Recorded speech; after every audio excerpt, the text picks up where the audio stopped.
نیکی اور اطاعت کی برکت سے اگر نیک آدمی کی زندگی میں کہیں خطا ہو بھی جائے تو فوراً تنبہ ہو جاتا ہے، جس کی بدولت فوراً توبہ کی توفیق ہو جاتی ہے۔ نیکی کی برکت سے اگر کبھی اس سے بشری تقاضی کی وجہ سے خطا ہو بھی جائے فوراً تنبہ ہو جاتا ہے، جس کی بدولت اسے فوراً توبہ کی توفیق ہو جاتی۔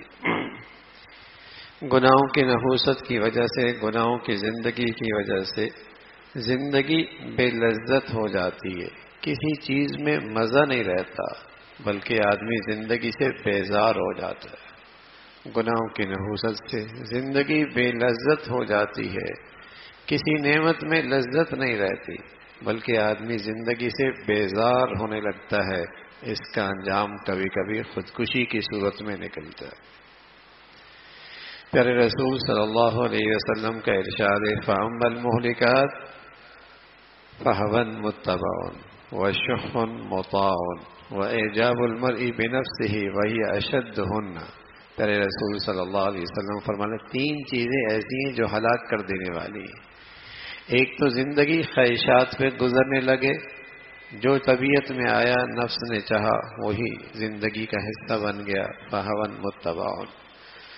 دوسرا بخل، جس کے تقاضوں پہ عمل کرنے لگے، اور تیسرا فرمایا اعجاب المرء بنفسہ وہی اشدہن، آدمی کے اندر خود پسندی کا مرض۔